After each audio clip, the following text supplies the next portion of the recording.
Hola, ¿qué tal? Hoy toca hablar de otra de las publicaciones de la época, de las revistas de adulto en España, otra de las cabeceras míticas. Hoy toca hablar de Rambla. Estáis en Bodega de Viñetas. Bienvenidos a la iniciativa.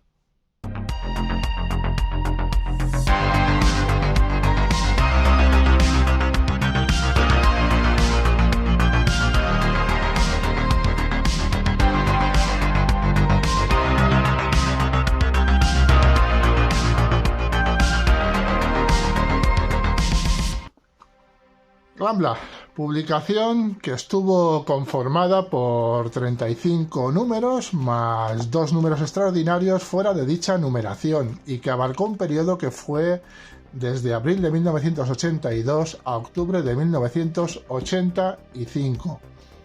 Otras publicaciones derivadas fueron Rambla Rampa, Rambla Quincenal, Rambla Rock y alguna otra. Parece esto un trabalenguas. Los fundadores de esta revista fueron Josep María Beá, Adolfo Usero, Alfonso Font, Carlos Jiménez y Luis García.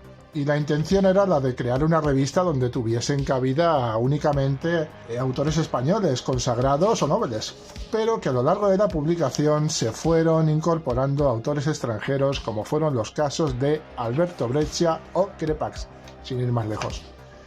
Su distribución corrió a cargo de Distrinovel los 6 primeros números, siendo García y Beá editores los que continuaron su distribución a partir del número 7, siendo prácticamente además los responsables totales de la publicación, ya que Jiménez, Font y Usero abandonaron. Cosa que también hizo Beá a partir del número 25, pasando a editarla únicamente Luis García. Decir también que contaron con la colaboración de Roberto Roca, editor de Metal Heartland, en su lanzamiento, así como colaboraciones de músicos como Ramoncín o de críticos musicales como Diego Manrique. Algunos de los nombres que probaron estas páginas fueron, aparte de los fundadores de los extranjeros mencionados anteriormente, Hernández Palacios, Ana Miralles, Enric Sió, Manfred Sommer, Joan Mundet y un largo etcétera, dando cabida a series de la talla de Los Profesionales de Carlos Jiménez, Clark and Kubrick de Alfonso Font, Mort Cinder de Osterhel y Breccia, o la que nos ocupa hoy, La Muralla, de Josep María Beá. Josep María Beá, autor catalán nacido en Barcelona en 1942, fue guionista, dibujante y editor. Un autor total. Se cuenta que a los 13 o 14 años, al salir del colegio, ya lo llevaba su padre a la agencia Selecciones Ilustradas dirigida por nuestro amigo Josep Toutain, y que un año después ya le encargaban copiar dibujos de Alex Raymond, Dan Barry o Harold Foster para ir cogiendo su propio estilo. Trabajó para la Warner durante varios años, más adelante firmó en varias de las revistas de Toutain, como Comics Internacional o 1984, donde dio salida a 2 de sus obras más reconocidas, En un lugar de la mente y sobre todo Historias de la Taberna Galáctica. Ya en 1982, como hemos dicho, fundó la revista Rambla y dio salida desde el número 7 al 12 la obra que nos ocupa, La Muralla. Un extraño grupo de seres se encuentran secuestrados por causas desconocidas en un extraño barco de piedra, que parece ser de piedra, que surca el mar sin un destino aparente, bajo un cielo poblado de peces voladores.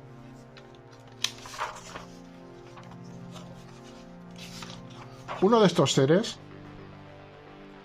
Gatoni, felino que, desconociendo como el resto de la tripulación cómo ha llegado a ese barco y qué sorpresas le deparará el destino, entre otras tendrá que salvar su vida a manos de otro extraño ser por el cual es atacado sin piedad. Intentará encontrar entonces una explicación racional, si es que ésta existe, a dicha situación.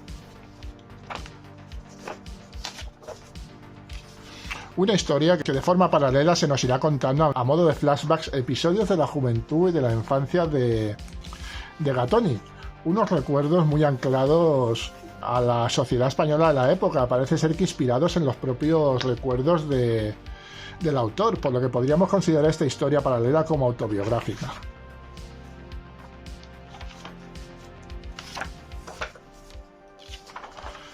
Estamos ante una obra que mezcla la ciencia ficción con la fantasía y en la que las situaciones esperpénticas surrealistas nos traen a la cabeza obras como la película El ángel exterminador de Luis Buñuel o textos del teatro del absurdo como Esperando a Godot de Samuel Beckett, con sus dosis oníricas y un humor negro, muy negro, del que tanto impregnó la obra del autor. Parece ser que la obra la creó el autor sin un guión previo, lo que nos lleva también a verle una referencia clara al movimiento dadaísta creado en la segunda década del siglo XX. Este fue un movimiento artístico-cultural que mediante la burla y el humor promovía que el absurdo también obedecía a un sentido. En el aspecto gráfico, B.A. nos dejará un trazo más suelto, no tan académico, pero con su calidad habitual, e incluso nos regalará en el último capítulo de forma magistral la reproducción dentro de la historia de obras de arte de artistas como Dalí, en su obra La persistencia de la memoria, conocida también como Los relojes derretidos, Wyatt con El mundo de Cristina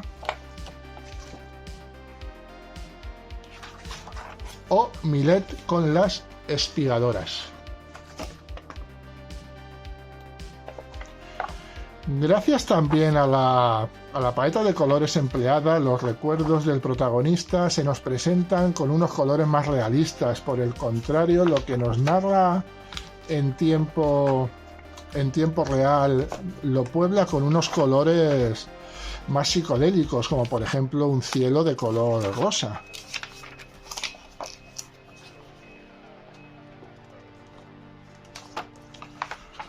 Un dato curioso es que en los números de Rambla, el penúltimo capítulo,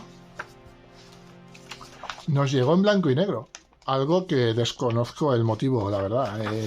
Bien es cierto que permite apreciar el maravilloso dibujo de B.A. con estos blancos y negros, pero la verdad es que desconozco el motivo.